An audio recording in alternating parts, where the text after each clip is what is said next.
Disculpen, nada más por fines de tener registro de lo que estábamos mencionando, habla de que vamos a ver hoy algunas motivaciones de la teoría de Roth-Hatz, las originales que iban orientadas al estudio de ecuaciones diferenciales que pudieran tener algunas perturbaciones que hicieran que la señal de input fuera un poquito errática, rugosa, y voy a hacer el día de hoy una perspectiva más o menos reciente de Machine Learning que utiliza esta teoría que usaron los iniciadores, en particular Terry Lyons, en el estudio de ecuaciones diferenciales de estas rugosas, y usó como los building blocks que usa para definir, darle sentido a las ecuaciones diferenciales, lo usa como ciertas características para hacer aprendizaje de máquina.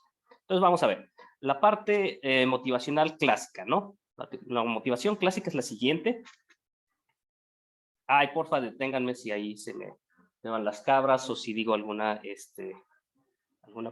cosa por ahí errada. Entonces, la motivación clásica es la siguiente. Vamos a irnos con la notación probabilista. Voy a suponer que esto es una función del tiempo, ¿no? Esta es una función del tiempo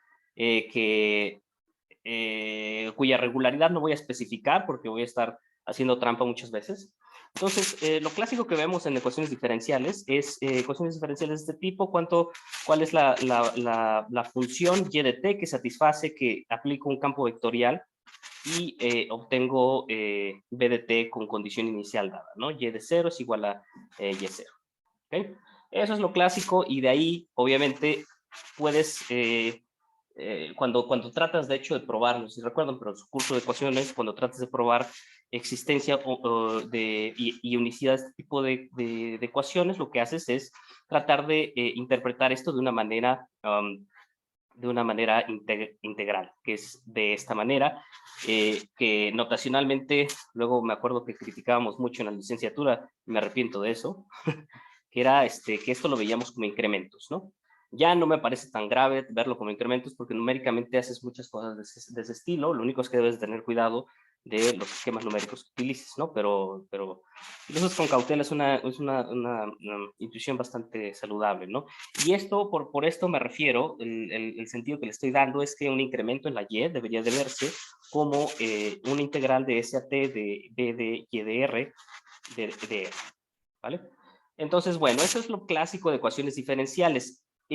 Eventualmente encuentras, por ejemplo, cuando le pones más atención a lo que estás haciendo realmente, vamos a ponerle aquí en otro color esto, lo que estás haciendo es que una señal de entrada, que es la parte azul que estoy teniendo, ¿no?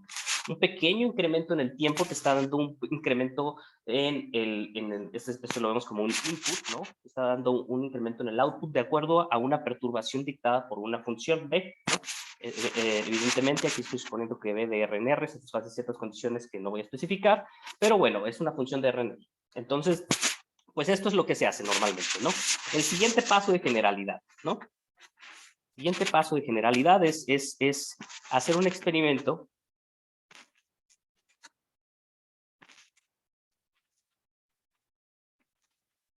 en el que, bueno, ¿qué tal? O sea, ¿para qué te sirve esto? Puedes suponer, por ejemplo, que tu ecuación diferencial es esta que te ponían en los libritos estos de cálculo de la licenciatura, que eran, que, por ejemplo, y de t fuera un material y que estaba emitiendo material radiactivo, que estaba emitiendo pedacitos del mismo, lo estaba lanzando fuera de su cuerpo y estaba teniendo un decaimiento de acuerdo a una función que le llamamos b, ¿no? En ese caso, fíjense, lo que está pasando es que realmente si vemos ese experimento en la práctica, lo que hacemos en mediciones, o sea, recuerden que esto lo vamos a estar interpretando como pequeñas perturbaciones. La D la podemos interpretar como pequeños incrementos. Y lo que pasa es que cuando te fijas y mides ahí con la regla, ¿no? El tiempo, bueno, el tiempo no se mide, con su cronómetro, mides, pues pasó esta cantidad de tiempo, entonces va a pasar esta cantidad de, o sea, haces una listita, ¿no? Haces una tabla con los incrementos del tiempo, los amplias de cierta manera y estás viendo cuál es el efecto que tiene en el output, ¿no? Entonces, eso si se fijan, el tiempo es algo muy natural, pero hay una manera de formular también ecuaciones diferenciales, pero con un sentido un poquito más general, que es en lugar de medir el tiempo, ahora supón que estás midiendo concentración de una sustancia en el agua y estás midiendo que la Y sean las bacterias o alguna cosa que te interese acerca del agua. Entonces, la señal de inicio, la señal de entrada, que es el tiempo en este caso, la puedes modificar un poquito y dejar que sea algo más abstracto. Y bueno, eso abstracto, a lo mejor no lo puedes interpretar así de bonito como el tiempo, pero lo puedes medir muchas veces, ¿no? Entonces, en muchas ocasiones lo que puedes hacer es formular una ecuación diferencial que se vea como dy de t igual a una función igual que antes, todo está igual, y ahora lo único que le cambias es que x de t es una función, otra función del tiempo, pero esta función es un poquito más locochona, ¿no? Evidentemente necesitas que satisfaga ciertas condiciones de regularidad. Y nuevamente, lo que estoy pidiendo aquí, esto es un shortcut notation, ¿no? De decir que y de t menos y de s debe verse como una integral de s a t debe de y de r por dx de r. ¿Ok? Ahora, en su cursito de ecuaciones, de teoría de la medida, o de ecuaciones también, de análisis, pueden ver que se le puede dar sentido. Es un problema a veces ver cómo se ve este objeto, ¿no? Definir ese objeto no es del todo trivial porque para eso necesitan, bueno, para integrandos razonables, ¿no? Necesitan que esta señal sea, por ejemplo, que tenga variación finita, ¿no? Variación finita quiere decir que cuando cuando le pones valor absoluto aquí, básicamente, intuitivamente, eso sea finito, ¿no? Y para darle sentido a ese valor absoluto, yo creo que ustedes invierten ahí unos 5 minutitos y les sale la definición correcta, ¿no? Entonces, bueno, ese es el siguiente paso de generalidad. Ahora esto me gustaría hacerle más barullo a esta ecuación porque aquí nuevamente tengo dos elementos clave. Tengo un elemento que es el input, que voy a poner en azulito, y tengo el elemento que es el output. Entonces, input y output. El input, como les digo, son mediciones de cosas que ustedes ven en experimentos, ¿no? Y esta es, de cierta manera, un carrito, como se decir, una regla que te permite, pues, nada más una regla de asociación, ¿no? Que te permite, cuando veas los experimentos azules, te dé el resultado de los experimentos morados. Perfecto. Ahora, una aplicación, digamos, aplicación, vamos a ponerle, es, bueno, ¿qué tal si, esta está muy cerquita de mi corazón porque yo hice finanzas en algún momento, o traté de hacer finanzas, y es cuando esta señal podría ser algo que te interese como, digamos, supongamos que estamos invirtiendo en, ya sé que va a haber quejas ahorita, pero denme chance de terminar antes de, y ahorita recibo las críticas. Supongo que esto es el precio,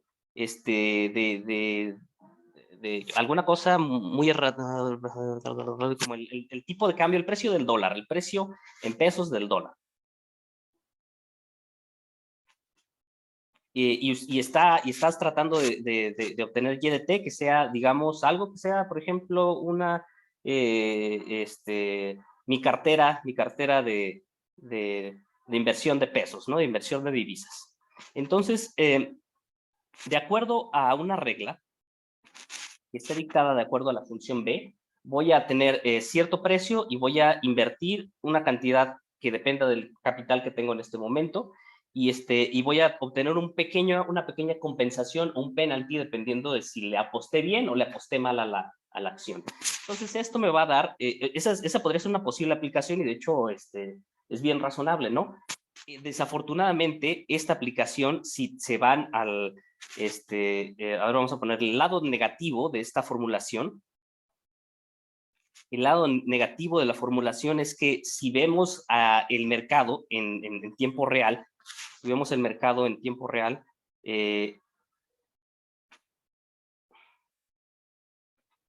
la señal de la X que ustedes pueden ver se ve muy errática, para empezar, ¿no? Se ve muy errática y es tan errática que uno podría sospechar que incluso puedes tener problemas para darle sentido a este tipo de objetos, que son las integrales de tu cartera de tu cartera de inversión, ¿cómo se llaman? Estrategias de inversión, lo que sea, como se llamen, cuánto le apuestas cuando tienes cierto capital.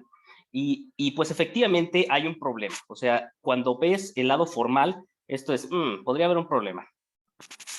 Me gustaría saber dibujar, pero para poner una carita de monito pensando, pero esto es, podría ser un problema y eso es nada más viendo la gráfica, ¿eh? Y ahora, ¿por qué podría ser un problema? Porque está muy rugosa, ¿no? Ahora vamos a ver esto, vamos a ponerle la lupa, haciendo un análisis más detallado del problema.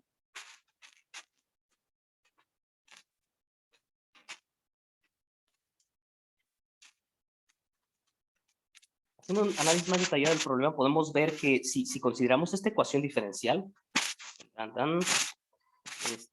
esta ecuación diferencial o esta formulación, que de hecho, ¿saben qué? Voy a seguir escribiéndola con el shortcut notation porque se me hace más cómoda, ¿no? Esta ecuación diferencial de y de t, y de r en este caso es igual a esto, lo podríamos ver como lo siguiente, ¿no? O sea, supongan que se meten a la computadora a tratar de hacer este fenómeno, ¿no? Y vamos a samplear samplear x en puntos, vamos a ver en el intervalo, por ejemplo, 0, 1, en tiempos t1 igual a 1 entre n, ti igual a, etcétera, ¿no? Tn igual a 1, ¿no? Entonces, los ampliamos en puntos ahí y lo que obtenemos sería que si definimos x de t, xi como el tiempo, el valor de nuestro experimento, de nuestra variable de control, que es la x. Si lo vemos de esa manera y le hacemos la misma cosa para la y es igual a y de entonces podemos ver algo de este estilo, ¿no? O sea, es natural pensar que se tenga una especie de recursión de ese estilo.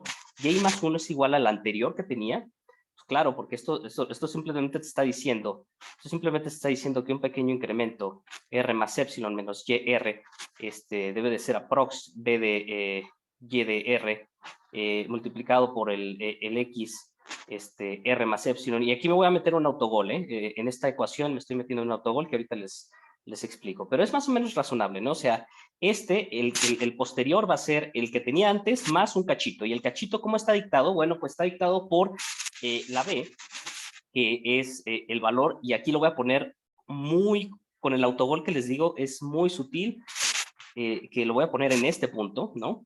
Y lo voy a multiplicar por el pequeño incremento que tuve, que va a ser, vamos a ponerle delta de x, en el punto y.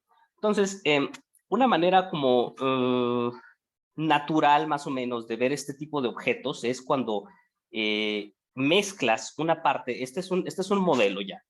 Este es un modelo en el cual podemos mezclar un pedacito de la parte de ecuaciones diferenciales clásica que nos diría que debería de ser esto, la delta de una x debería de ser aproximadamente, en t vamos a ver, debería de ser más o menos una delta del tiempo, nada más una normalita, más un pequeño error, un error aleatorio. Entonces, si tomo esta perspectiva de que una pequeña medición del tiempo, de la perturbación del tiempo, y esto estoy a lo mejor no poniendo el número correcto, sino debería tomar el logaritmo, a lo mejor de las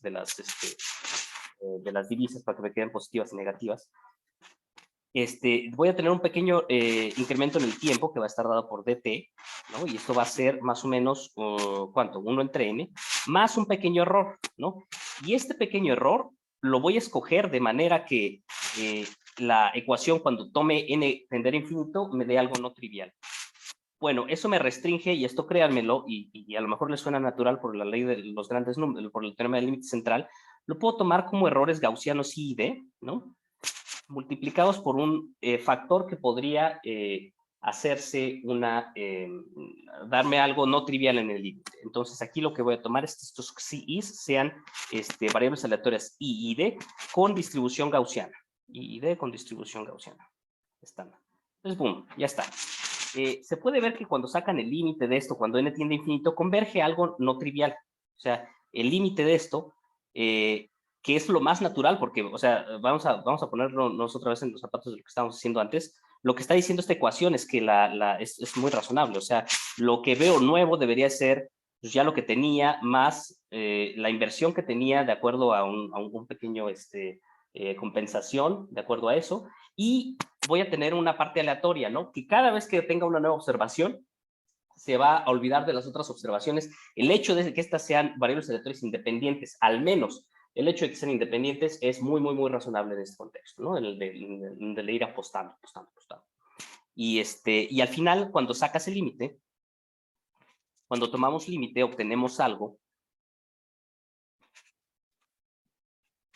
Obtenemos algo del tipo integral de y de t, y voy a ponerlo nuevamente como la notación anterior, es igual a b de y de t, y aquí lo que se hace es que se pone dt más la formalización del límite es algo conocido como, vamos a ponerlo, si esta es más o menos como la derivada de un proceso, el proceso que debe de ser el bueno es lo que se conoce como el movimiento browniano, que quizá lo hayan visto, es un proceso con ciertas características, ¿no? Es un proceso continuo que tiene incrementos independientes estacionarios gaussianos, bla, bla, bla, bla, bla. Entonces, es algo del estilo de que se ve más o menos así, con condición inicial, o equivalentemente, lo que tenemos es que un incremento se ve como la integral de ds a t, integral de ds a t, de b de y de r, de t, y aquí le voy a poner más integral de ct, y esto es de r, no de t, más la integral de s a t de b de y de r,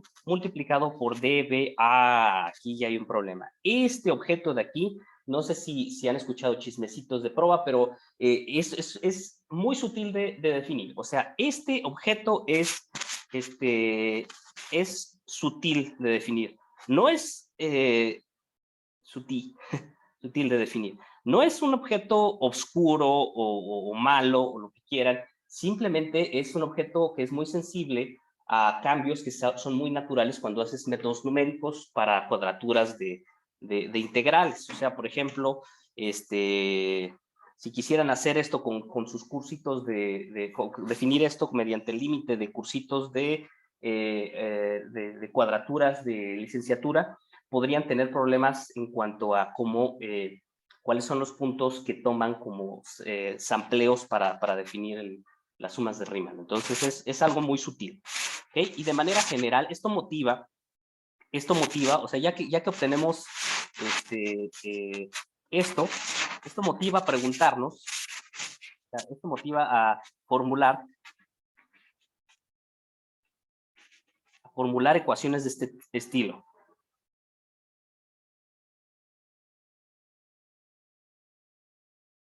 Y a esto es a donde quería llegar. dy de t es igual a b de y de t multiplicado por un factor que satisface que esto tiene, potencialmente tiene fluctuaciones o, ¿cómo decirlo?, trayectorias muy erráticas. Ok. Ya sé que es posible que parte de la audiencia conozca estos temas, pero creo que es bueno refrasearlos por lo siguiente. Miren, voy a poner este énfasis que estaba haciendo en lo del input y el output. O sea, este es el input, este es el output, y a lo mejor ustedes dicen, pues eso ya me lo sé de cálculo estocástico. Pero lo que normalmente no se hace en cálculo estocástico es, ok, nuevamente, ¿cómo depende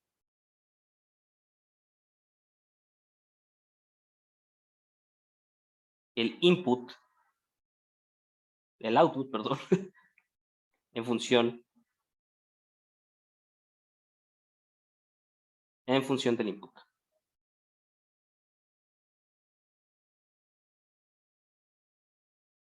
¿Ok? Ahora, la respuesta evidentemente podría ser, pues es que es el esquema numérico que hace que... Dime, ¿qué pasó? ¿Hay preguntas? Ok, creo que no. Ahí me dicen si hay algo por ahí sospechoso, si me quieren hacer cualquier comentario. ¿Cómo depende el output del input? En particular, es como esas preguntas que las que ya te quieres que te den una respuesta en particular. O sea, es como cuando te dicen, ¿cómo estás? Y quieres que te digan que bien, ¿no? Así, les hago esta pregunta y quiero que me digan continuamente.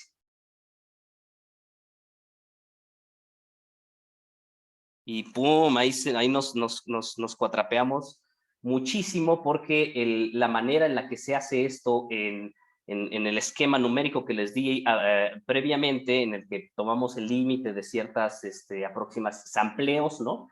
Con incrementos independientes por ahí metidos.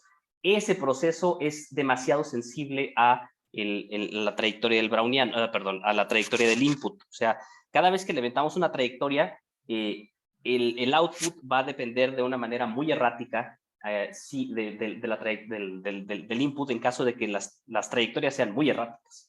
Y ahorita les voy a formalizar esto con un teorema que evidentemente no voy a probar porque es muy profundo, que dice lo siguiente, y esto lo voy a sacar del libro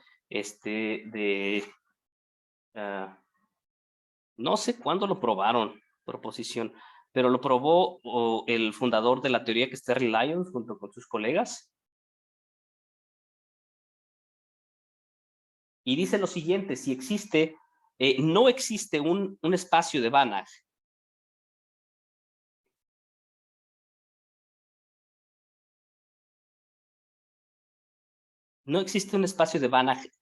en el que pueda meter este ejemplo sencillito que sencillito entre comillas, en el que las acciones son la señal de input. Eso me interesa mucho. En el que un browniano sea la señal de input es fundamental, debido, de hecho, tanto en el mercado financiero, también tiene aplicaciones evidentemente en otros lados, en genética, por ejemplo, en genética, en branching processes, perdón, en muchos lugares aparece el movimiento browniano, es lo que les quiero decir. Entonces, es fundamental poder meterlo como una fuente de aleatoriedad dentro de las ecuaciones diferenciales. Y esta proposición nos dice que no existe un espacio de Banach, vamos a ponerle B, tal que las trayectorias del browniano, a ver, B chistosa, B muy elegante, miren, así, tal que las trayectorias del browniano de un movimiento browniano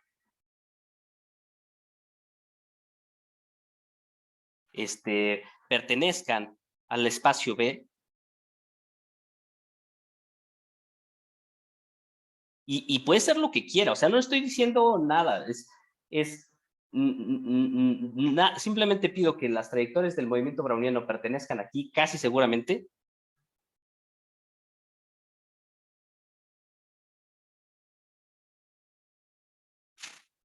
y tal que se satisfaga la siguiente condición. O sea, vamos a ver qué necesitamos aquí arribita.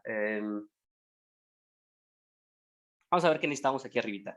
Necesitábamos en la ecuación diferencial, hasta me la voy a pedir prestada aquí. O sea, recuerden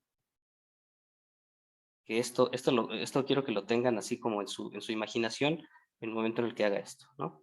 O sea, ¿qué significa esto? Significa que estás integrando de este lado, en esta integral de 0 a de r, integral de s a t, esta cosa de r, ¿no? Entonces, este tipo de objetos son fundamentales de definir, y se tiene que no existe un proceso tal que el mapeo, o sea, piensen que estos fueran diferenciables, por ejemplo, ¿no? Entonces, el mapeo que manda dos funciones diferenciables, ¿no?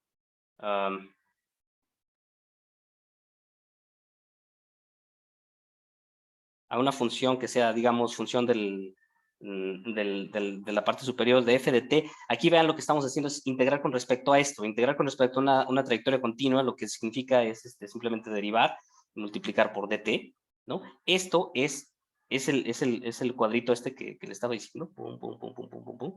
Estos dos son la motivación, ¿no? Y este mapeo no se puede extender, definido primero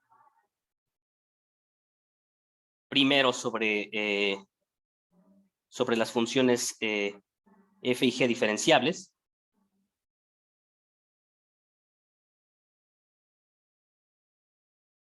se extienda a b de manera continua. Este es el b elegante, perdón. B elegante, de manera continua.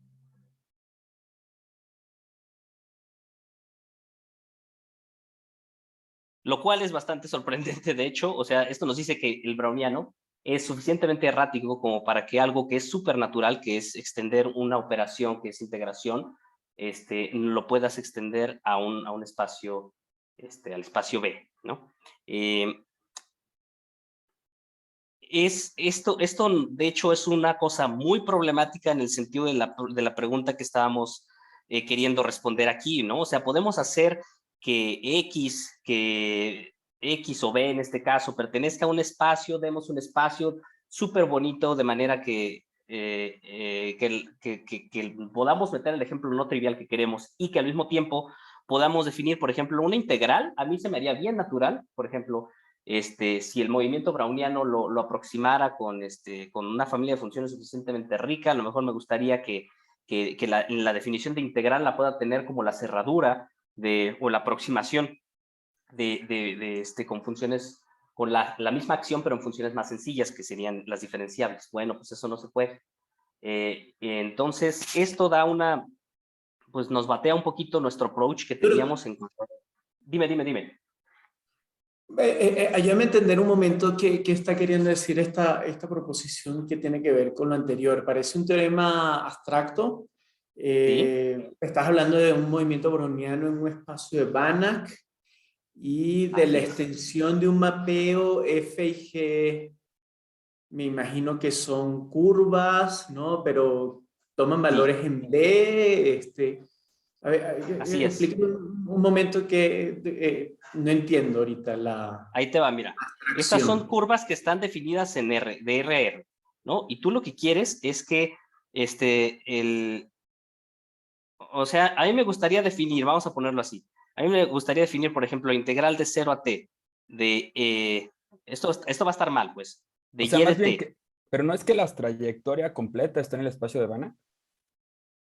La trayectoria es un solo elemento, ¿no? O sea, podrías pensar en esto, déjenme darles un ejemplo naive que no es cierto. La trayectoria del browniano, por ejemplo, es una trayectoria continua. Entonces podría decir, pues me gustaría agarrar el espacio de Banach como las funciones continuas. En ese caso, este es un elemento de las trayectorias continuas. Este vuelve a ser un elemento de las trayectorias continuas.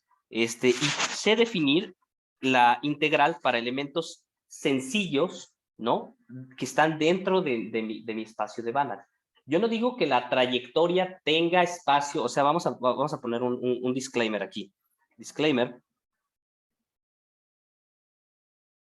Lo que estoy viendo es que este proceso, todo el proceso vive en el Banach, ¿no?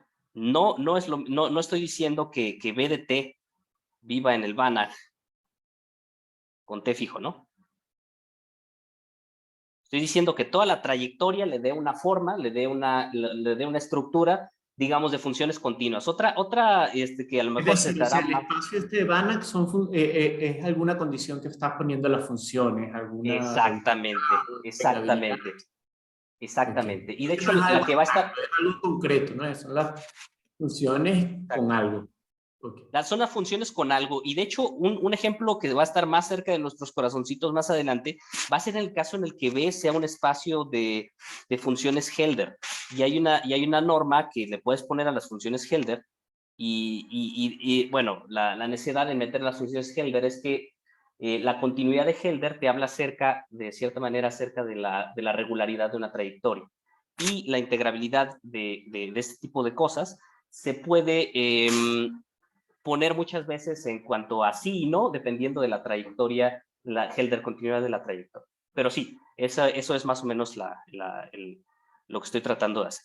Bueno, me estoy tardando un poquito. Entonces, Dime. la proposición lo que quiere decir es que no hay forma de definir la derivada débil de un movimiento browniano. Exactamente. Pero Ok. mira, te voy a poner, esto se los traté de poner así como súper impresionante, pero te voy a poner otro ejemplo en el que extensión es fácil. Esta es una operación, ¿no? Esta es una operación, a lo mejor está en dos funciones, pero bueno, es una operación que estás definiendo en un subconjunto de las funciones y quisieras que se pudiera extender. Hay un caso bien sencillo en el que no se puede extender. Por ejemplo, si agarras las funciones continuas o quisieras derivar, por ejemplo, el browniano, ¿no? La derivada no la puedes definir en muchos espacios, ¿no? En ecuaciones diferenciales luego quieres hablar de la derivada a lo mejor en un sentido más general para las funciones que no sean exactamente las que aprendiste en cálculo 1 y dices, pues no puedo extender la derivada de manera continua, ¿no? Y lo que muchas veces la manera en la que lo parchas es algo similar aquí. En lugar de definirla en todas las funciones, voy a agregarle un poco de información. Voy a agregarle un poco de información que aquí se va a llamar signatura. información adicional que me permita que en lugar de tomar este espacio y considerar el movimiento browniano, considere el movimiento browniano y algo más, ¿no? Y esa tupla me permita ya definir continuamente de la tupla a la operación, me permita definir esa operación de manera continua. Algo muy parecido pasa con el espacio de Sobolev, ¿no? El espacio de Sobolev tienes una función, no la puedes derivar, pero puedes hacer un espacio en el que, bueno, si controlas también la derivada, entonces ahora sí puedes derivar, ¿no? De darle sentido a la deriva. No va a ser tan sencillo, o sea, tiene sus sutilezas, pero ahorita se las explico. Ahorita se las explico. Una sutileza, miren, el parche que le vamos a hacer a cómo esquivar la bala, esquivar esta restricción y aún salirnos con la nuestra.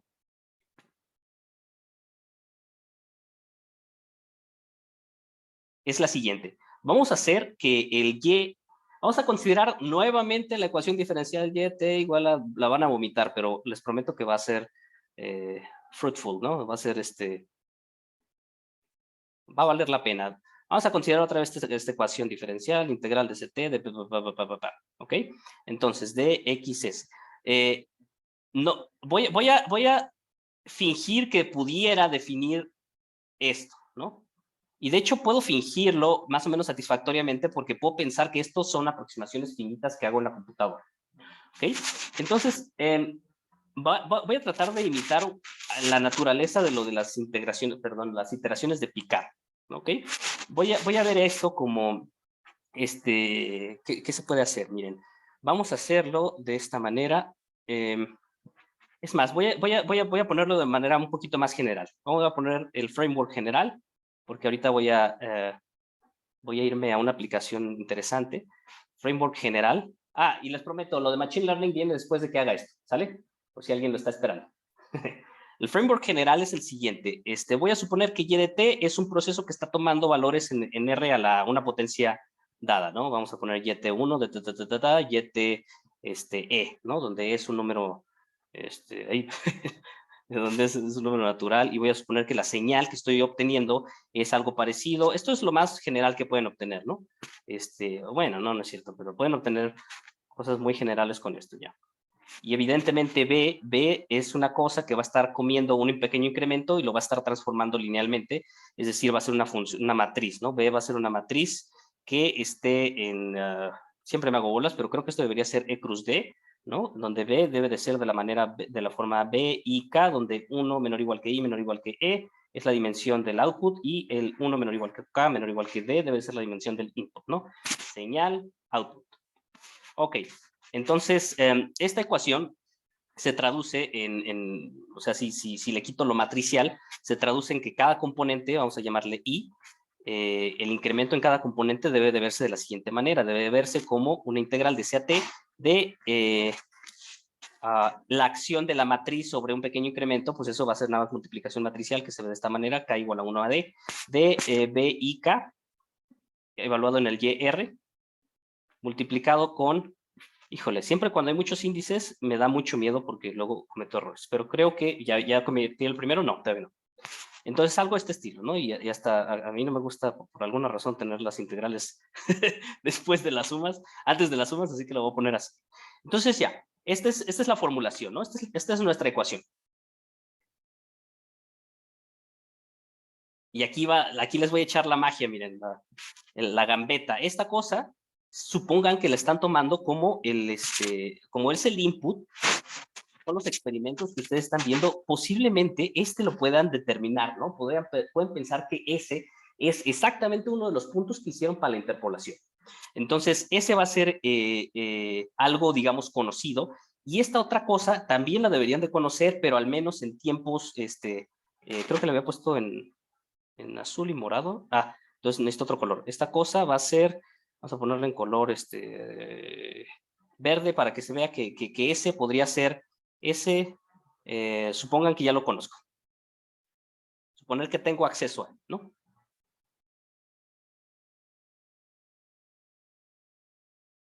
De la misma manera que ustedes tienen acceso a uno de los puntos interpolantes en un esquema numérico, ¿no? De ecuaciones diferenciales.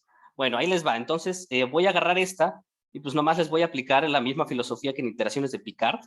Voy a hacer que esto sea suma de y aquí lo que voy a hacer es nada más agarrar este cachito y pues lo debería de expresar, poder expresar como algo. O sea, voy a aproximar este pedacito. ¿Y cómo lo aproximo? Pues como lo que tenía antes, ¿no? Ya tengo la manera en la que evoluciona Y, de manera que podría decir que esto es B, Y, vamos a ponerlo en verdecito. Esto va a ser B, esto es punto accesible, que es en el S. Entonces voy a poner un punto accesible que va a ser la evaluación en S más el remanente. Y el remanente te queda como B, I, K, Y, S, Y, R menos B, I, K, Y, S, ¿no? Y esta cosa me queda de, aquí ya hice una barbaridad, a ver, disculpen. Es de esto de X algo, ¿no? De XRK. Perfecto. Miren, aquí el punto al que quiero llegar es a este. Separen. Este cachito ya no depende de la R, entonces esto lo voy a tener al final como algo del estilo pam, pam, algo que ya conozco. Esta cosa ya está dada. Estoy contento, ¿no? Y esta otra pedazo me va a quedar la integral de S a T de dxkr. Y le voy a poner un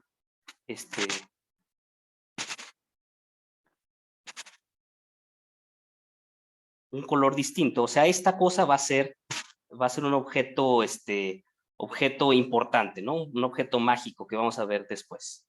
Este va a ser un objeto importante. Y luego va la otra suma. La otra suma voy a hacer cosas aburridas al principio, pero miren, valen la pena, se los prometo. Esto ahora, ¿qué puedo hacer? Pues totalmente fundamental el cálculo y lo expreso como la integral de la derivada de Entonces, ¿cómo se ve eso? Integral de la derivada debería de verse como depende Y de E dimensiones. Entonces esto se va a ver como suma desde que I va de 1 a E de la derivada de la B y K con respecto a la componente, bueno, ya necesito otra letra, componente Y2, ¿ok? Evaluada en el mismo punto, que va a ser Y, esto va a ser otro R2, supongo, multiplicado por,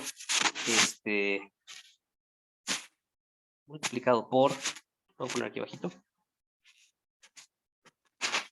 bien,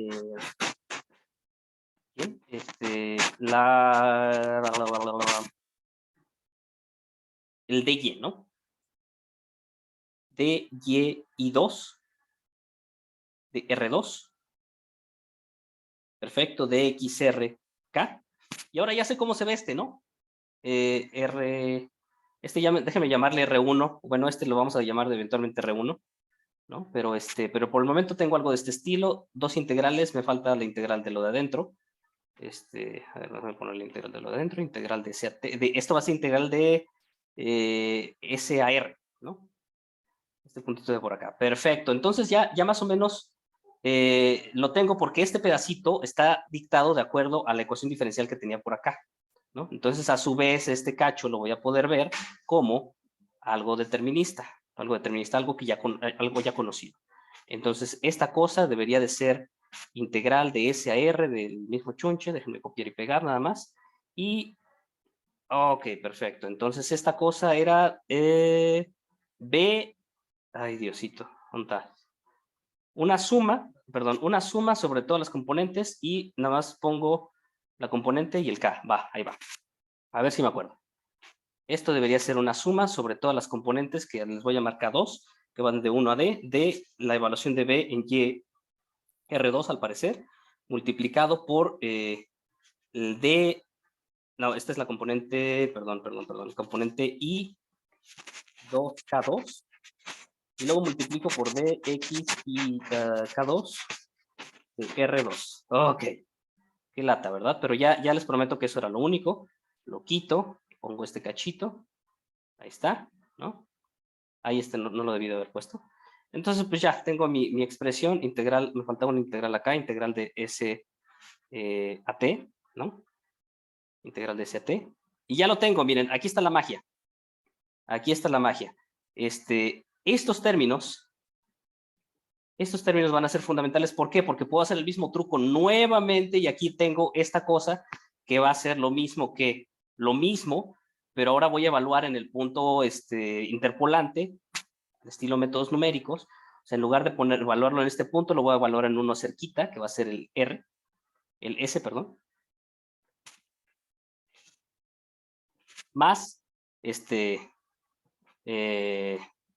términos similares, ¿no? Términos similares. Pero el punto aquí, o sea, el término similares me refiero a que si ya lo evalué en la S, necesito sumarle y restarle el valor en la S, y así me tengo que ir. Y por cierto, no le puse la derivada, qué vergüenza. Derivada de esto con respecto a Y2, supongo, derivada con respecto a Y2. Entonces, el punto es que voy a tener un montón de coeficientes, que son estos monos de aquí, pero todos evaluados en la S. Y esto todo lo puedo sacar, ¿y qué es lo que obtengo? Nada más un cachito que se va a ver así. O sea, esto dependía de, perdón, y aquí también lo voy a tener que poner con la S. Por eso les digo que no me gusta tener las sumas adentro de las integrales. Bueno, derivadas. Entonces, sí, lo tenía que hacer así. Pero el punto es que esto y esto lo saco al final y lo que obtengo es, olvídense de las sumas, olvídense de esto, olvídense de esto. ¿Qué es esto? O sea, esta estructura es parecidona a la que tenía antes, ¿no?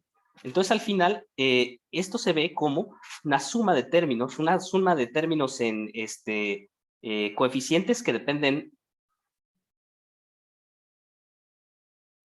de ese, ¿no? Y va a estar multiplicada por objetos de este estilo, integral de S a T, de la integral de S a T, vamos a ponerle R0 o R1, de la integral de, no, tengo que ponerlo como ST, perdón, ya lo dije. De la integral de S a R1, de la integral de S a R algo, L, vamos a ponerle, de XRL más 1, de XRL. Esto es en K, K1, N más 1 hasta K1, de XR1. Entonces, estos están conocidos y tienen una fórmula bien particular, o sea, de hecho los puedo calcular explícitamente, la fórmula se las presento ya después cuando nos metamos a fondo en, o sea, es básicamente la acción del campo vectorial visto como un operador diferencial, evaluado en el operador 1, pero eso es más o menos estándar en ecuaciones diferenciales, me parece. Pero el punto es que está multiplicado por estos muchachos, ¿no? Y esos son, a estos les vamos a llamar la asignatura. Definimos la asignatura, vamos a llamarle SK1, SAT debería ponerlo aquí. SAT con en el punto K, en un multiíndice K1 hasta K algo, mediante precisamente la integral de SAT, de integral de SARL, ¿no? L-1, perdón, de DXRL, KL, ya saben que, pues, nada más lo tengo que escribir. Perfecto. Esta es la parte que es fundamental para la construcción de ecuaciones diferenciales estocásticas rugosas. ¿Y de qué manera juega un rol? Bueno, vamos a regresar a la pregunta de que no teníamos continuidad sobre nuestra solución. Lo que vamos a hacer es, el approach que ahora lo que vamos a hacer es, en lugar de tomar el mapeo, que agarra una X, ¿no? Una X de toda la trayectoria. Y te da la solución a la ecuación diferencial. Vamos a ver a ese proceso como un proceso en dos etapas. O sea, primero, esto no es continuo. No es continuo.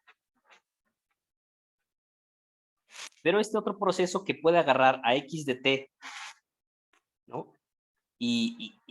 Y además de X de T, agregarle, hay un paso que va a ser medible, que va a ser agregarle agregarle información, que va a consistir en agregar información a nuestro proceso, en la que vamos a considerar algunas de estas integrales iteradas, ¿no? Vamos a poner algunas de las integrales iteradas, que evidentemente esto está dependiendo de X, ¿no? Entonces, algunas de las, son procesos que técnicamente son multiparamétricos, ¿no? Pero algunas de las, se llaman asignaturas, pero ahorita lo pongo. Algunas de las mejor voy a copiar y pegarlas. si le agrego como información algunas de las, estas S's que se llaman signaturas, entonces ese proceso no es único, o sea, esto es difícil, este paso va a ser muy difícil, pero si alguien me da la respuesta y me dice, oye, a mí se me hace que para nuestro modelo el valor de estas va a ser el de la integral de Ito, el de la integral de Stratonovich, el de la integral de no sé quién, del browniano, ¿cómo se llama? Magnético y no sé qué cosas. Si alguien ya me da esa info, entonces este proceso de ir de acá para acá, si él es grande, si él es suficientemente grande, bueno, más bien todas las, hasta L menor o igual que una Q fija, vamos a poner. Entonces, si Q es suficientemente grande,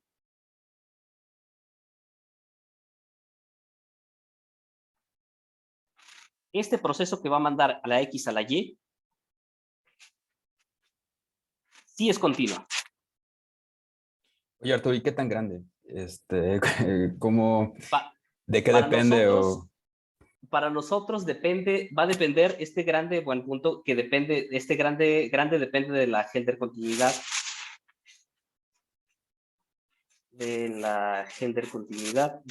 Ay, perdón.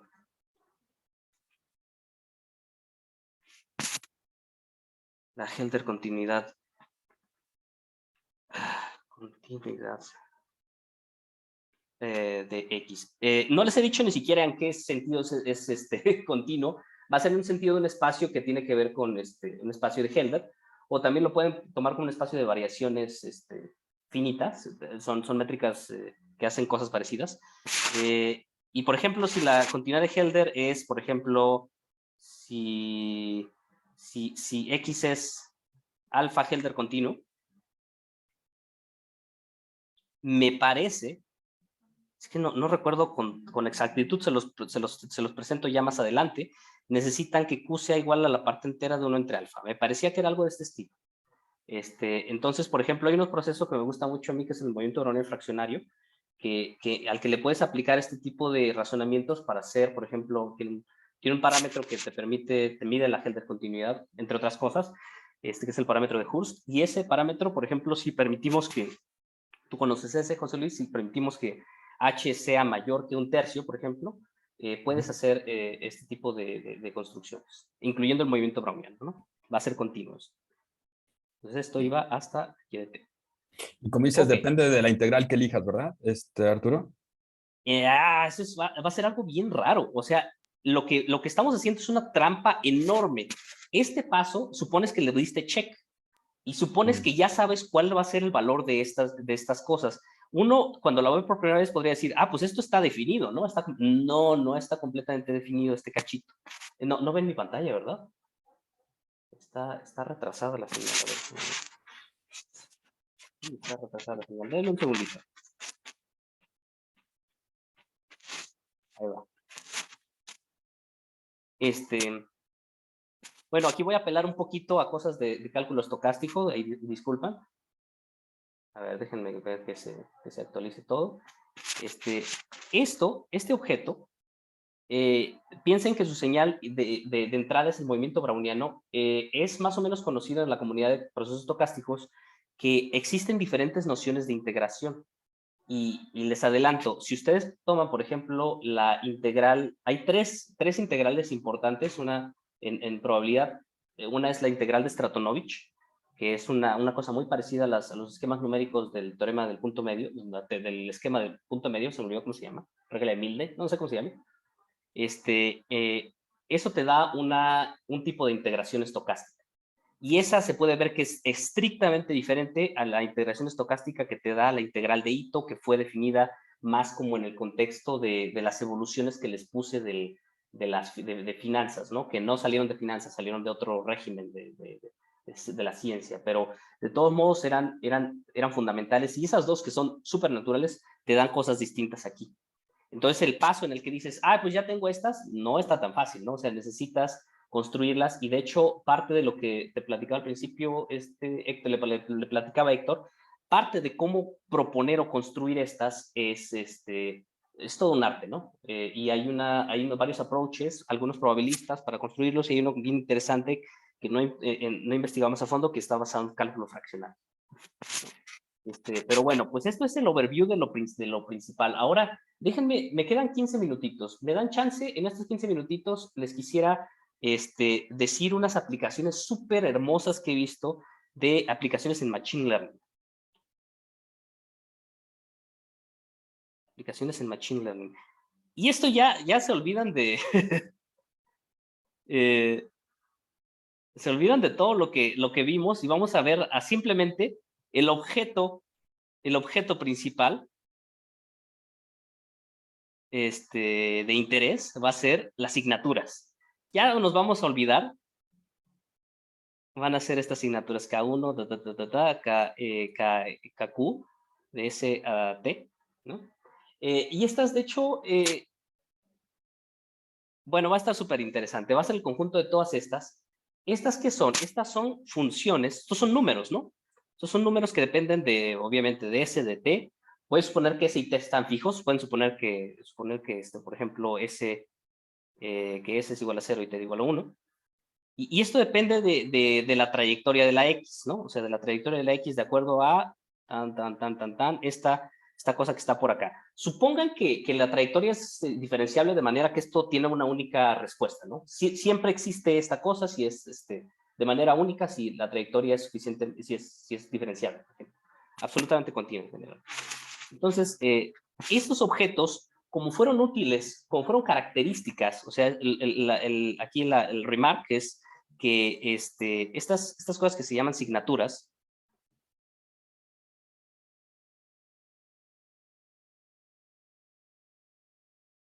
no te preocupes, sí, va a estar grabado esto.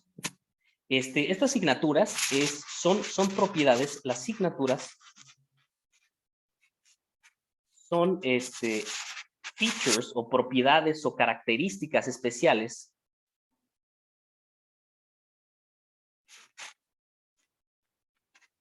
de la trayectoria, ¿no?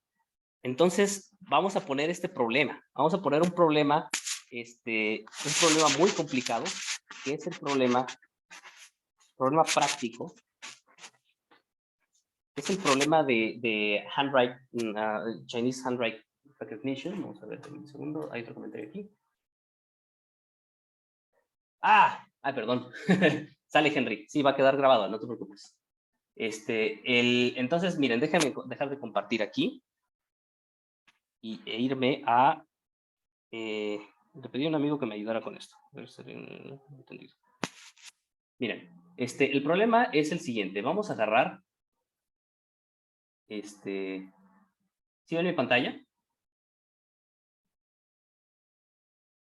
Miren, ese es el problema. Ahí mi amigo chino me hizo unos caracteres y entonces el problema consiste en mi computadora, supongan que registra el movimiento de la pluma de mi amigo ¿no? Entonces, registra el movimiento de la pluma y eso es una trayectoria. No es continua. Es una trayectoria, pero son un conjunto de datos. Vamos a ponerlo como un conjunto de datos que están pintándose. En cada momento del tiempo voy a obtener un punto en el espacio, en el plano, perdón. Entonces, yo lo que quiero hacer es un problema de Machine Learning, de clasificación, de decir, este chunche que aparecía por acá ¿qué significa, no? Él me dijo que esto significa tú, y esto significa you, y esto significa, ¿qué? Good, que era como una especie de saludo, ¿no? Entonces, el problema es clasificar qué es entrenar a la computadora para que me diga qué es este objeto. Y como pueden pensarlo, esto es un problema dificilísimo porque tienes demasiada información. Imagínense que le pasan un video, el video que le puse, pero nada más tuviera este carácter. Es muchísima información, imagínense, es un video, es una trayectoria en el tiempo tiene dimensión infinita, ¿no? Entonces, un problema muy importante en Machine Learning es si tienes datos de este tipo que son trayectorias, ¿cómo puedes clasificarlos? Bueno, la gente sabe hacer regresión logística, por ejemplo, que es una manera de clasificar cosas, pero cuando los datos que tienes son números, o sea, son vectores, y esta cosa es una cosa de dimensión infinita. Uno podría, por ejemplo, decir, pues puedo samplearlo y si puedes ampliar cosas, puedes hacerle mil maromas y obtener algunos modelos para clasificación de trayectorias. Esta en particular, por unas razones que yo creo que les voy a terminar explicando hasta mañana, hasta la siguiente sesión, esta le viene súper bien poder hacer clasificación tomando la trayectoria, codificándola de cierta manera y extrayendo las asignaturas de esa trayectoria. Entonces, eso simplifica bellísimamente el problema, porque ahora lo que tienes son un conjunto de números. Las asignaturas, podrías tomarte, por ejemplo, las asignaturas hasta el orden 2 o el orden 3, que son, no me acuerdo cuántas, son muy raras, tienen una combinatoria rara, pero puedes tomarte un número finito de asignaturas, esos son números, y entonces entrenas a tu computadora, ¿no? Dame un montón de estas, ¿cómo se llaman? De trayectorias de Chinese character y dime qué significan. Entonces, pues lo que voy a hacer es agarrar las features y hacer una regresión logística, por ejemplo, o cualquier su mecanismo de aprendizaje de máquina favorito y usarlo para predecir qué es lo que va a ser qué es lo que va a ser el resultado de la clasificación. Y déjenme ponerles aquí, miren, ya perdí mucha audiencia, así que yo creo que les voy a decir nada más por encimita lo que quisiera hacer. Oye, Arturo, y rapidísimo, perdón, Dime. ¿y cómo estiman las asignaturas? Las tienes que, hay una manera fácil de hacerlo porque si supones que estas son diferenciables por pedazos. O sea, aquí nos estamos alejando de lo que les dije, que es que no se puede hacer esto. Ya, no, aquí sí se puede. Estas son funciones diferenciables y siempre las puedes integrar. Hay métodos numéricos mejores o mejores o peores para eso. Y hay un programa que se llama, una librería de Python que está desarrollando, que desarrolló hace unos años Terry Lyons, junto con su equipo de Oxford, que estaba, precisamente te da ya los programas para aplicar asignaturas, o sea, obtener asignaturas a partir de trayectorias, ¿no? De datos, no de trayectorias. Okay, y eso es un problema sutil, lo voy a discutir después, pero cómo codificas los datos en una trayectoria no es un problema del todo sencillo, ¿no? Pero bueno, aquí les voy a poner otro problema. Yo no pude hacer el de handwritten recognition porque me falta un poquito de expertise en Machine Learning, pero sí les puedo hacer este problema. Vamos a considerar el problema de una regresión, de una regresión ARMA, ¿no? Una regresión de un proceso autorregresivo que sea de la forma alfa 1 más beta alfa 2, beta 1, perdón, por, vamos a ponerle y t menos 1. No me acuerdo si lo hice de orden 2, me parecía que sí lo hice de orden 2. 1, 1, beta 2, 2, y 2, t menos 2, y el mismo chunche para el otro, pero que estos se llamen, les pongo un apellido distinto. Ay, esto era 1, perdón. Que se llame 2, 2, 2. Algo de este estilo, y supongan que este es clasificación 1, y hace una clasificación, lo clasificamos como 2. Entonces tenemos dos trayectorias diferentes y queremos hacer, ¿sí se ve mi pantalla? Sí, ¿verdad? Y queremos, esto yo lo puedo generar en la computadora bastante fácil, ¿no? O sea, cada vez voy a estarle metiendo ruidos aleatorios. Estas son armas sencillas. Me faltó obviamente el ruido,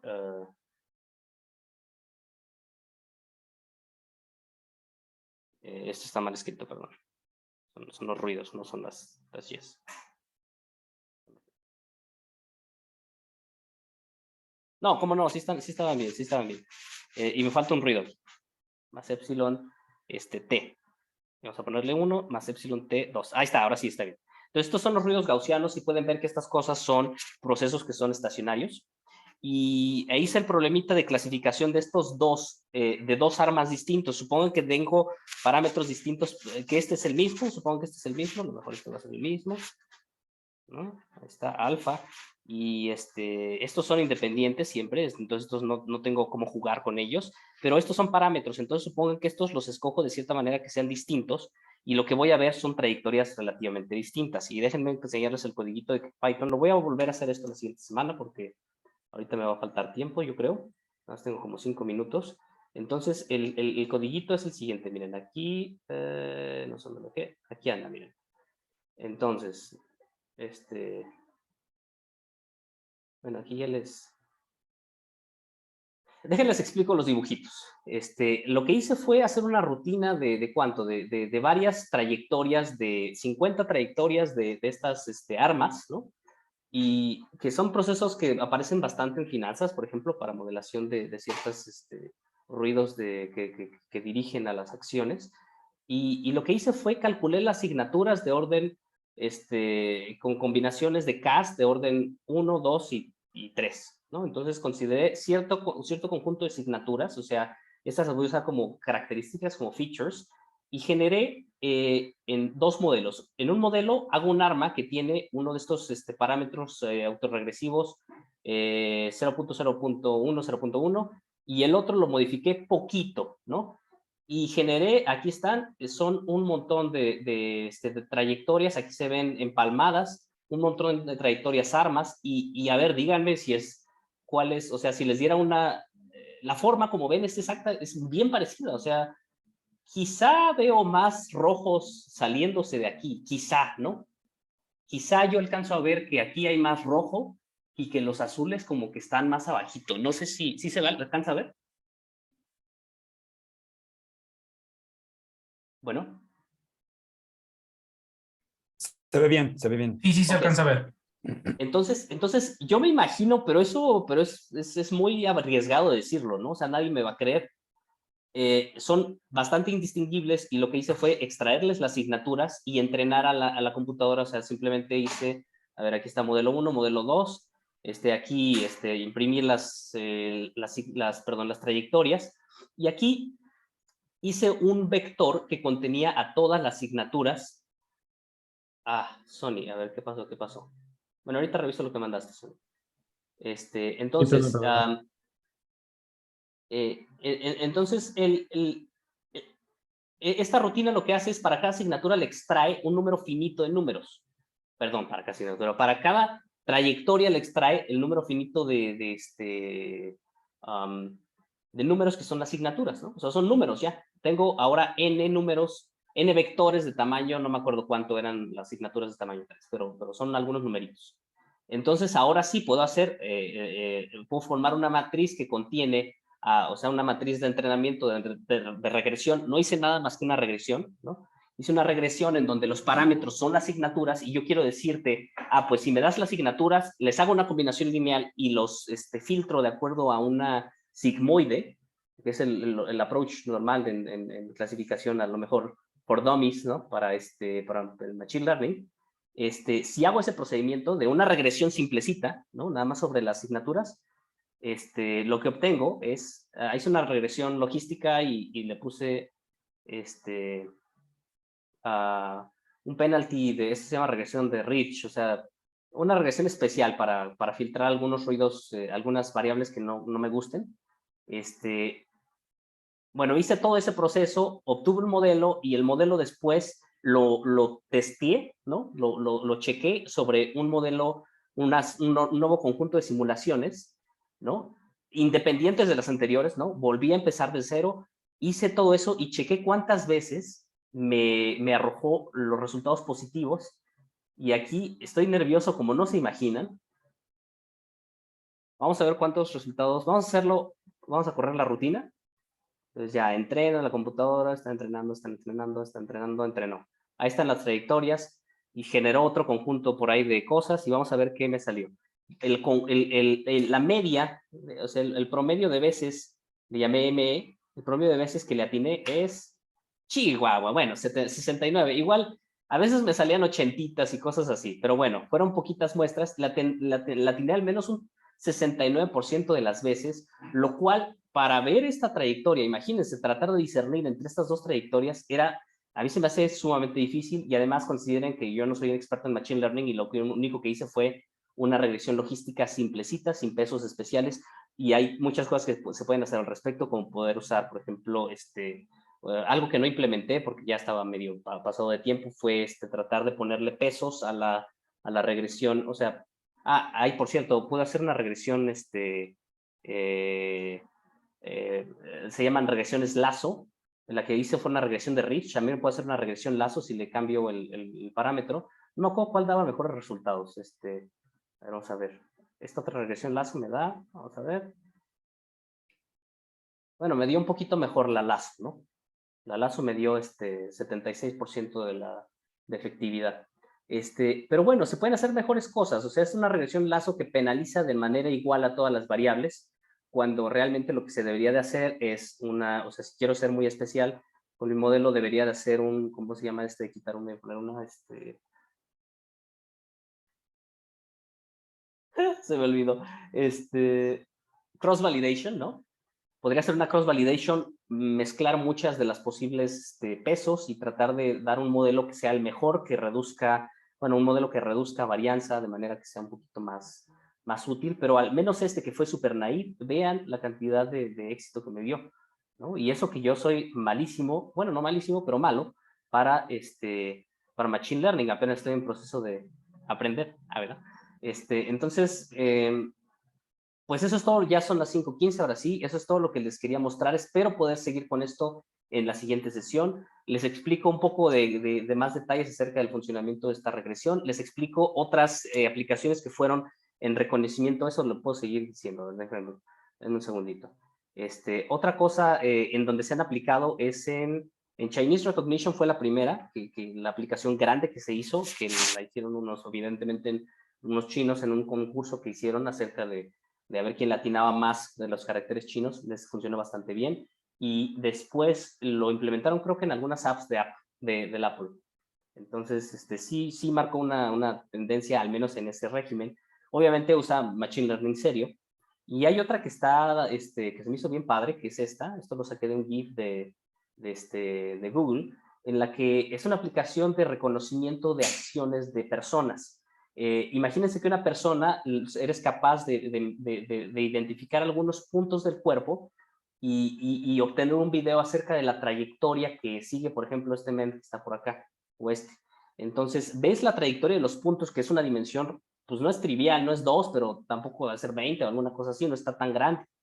Entonces, para una trayectoria de ese tipo, generas, no nada más la trayectoria, procesas la trayectoria de cierta manera para obtener una trayectoria continua agradable. A esa trayectoria continua le extraes características que van a ser las asignaturas, y esas asignaturas las usas para entrenar a tu modelo y decir cada vez que haga una trayectoria este tipo de cosa, entonces va a ser un salto, un kick, un no sé qué, un sentarse, un lo que sea.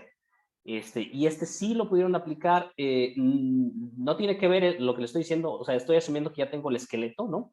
Pero en teoría los problemas de clasificación cuando ya me dan una trayectoria, como la trayectoria de los puntos, los podríamos hacer técnicamente nosotros, ¿no? Entonces, no sé quién se quedó hasta el final. Si hay alguien de la parte de cómputo, de la parte de Machine Learning, estadística, etc., que esté interesado en este tipo de cosas, a mí me gustaría testear estas cosas con más supervisión, ¿no? Testear a ver si se pueden aplicar de manera más inteligente, no de la manera naive que la hice yo, si se pueden aplicar en contextos bien aterrizados en lo que se esté desarrollando dentro de la comunidad, ¿no? Por ahí era más o menos el sentido de mi correo que les mandaba.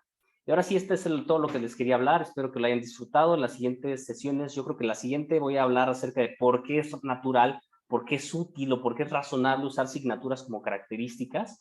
Y de ahí me voy a posiblemente pasar a los fundamentos teóricos de Rough Paths, que tienen que ver más con la primera parte de lo que les presenté, ¿no?